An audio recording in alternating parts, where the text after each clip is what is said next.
of the Metropolitan Police Service, the country's most senior Muslim police officer, and so obviously automatically an expert on such matters, he was interviewed in The Guardian, and in the interview, the commander said that Muslims, we need to be more vigilant in spotting the signs of extremism in our own communities.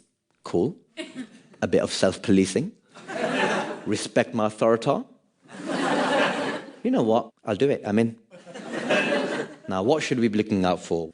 And the commander said, and I quote, "Questions should be asked if someone stops shopping at Marks and Spencer." What? What does that extremist even look like? Because this is not just any extremist. No, this is an ISIS-loving, M&S boycotting, best of British extremists. Now, if there's any of you who don't know where that reference is from, then you're part of the problem. This leads on to a bigger point about integration, the importance of upholding the law. Now, for those of you that do decide you want to convert, you may well be part of a minority group for the very first time in your lives. And the downside is, if you break the law, it reflects badly on all of us. And I think I do blame the media for this. For example, if you get a handful of illegal immigrants who might misbehave, you get headlines like this one from the Sunday Times. Europe needs an integration test for Muslim immigrants. Or, if a few people misjudge a poll, you end up with 1 in 5 Brit Muslims' sympathy for jihadis. But to be fair, if things go really wrong, then the papers do quite rightly jump in with journalistic exposés, such as this one from The Sun. The halal secret of Pizza Express. A genuine front-page headline. Regardless, it's really important to actually respect British law, because some people, they really believe that Muslims want to implement Sharia law in Britain. I'd like to correct this misconception in a calm and thoughtful feature on the show. My producer has insisted that this fact-checking section should have a jingle to stop it sounding boring. His words. But I've asked for it to be low-key and non-sensationalist. So, here we go. Truth bomb!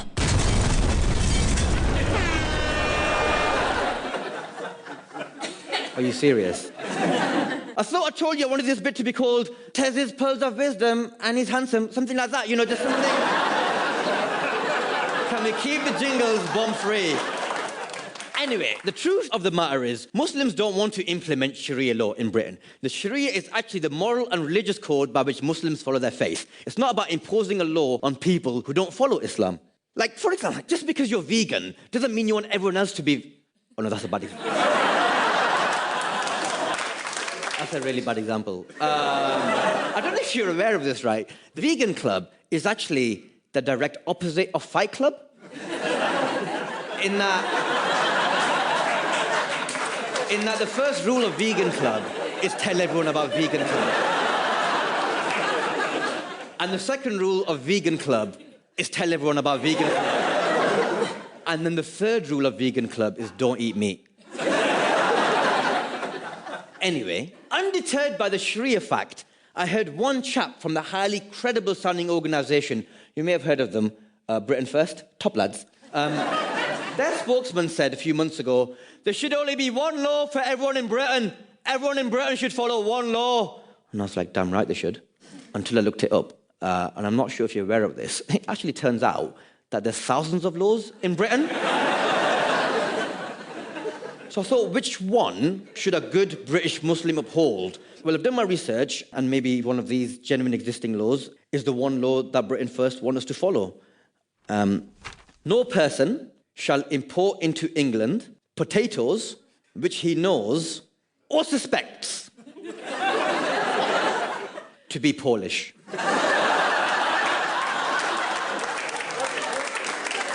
I didn't say it was going to be easy. So if that one's too hard, then maybe try and uphold this law. It is an offence to be intoxicated and in charge of a cow in Scotland. What did they do? I mean, is that what independence actually all about? Don't tell us what we can do with our coups. All right. One of the key things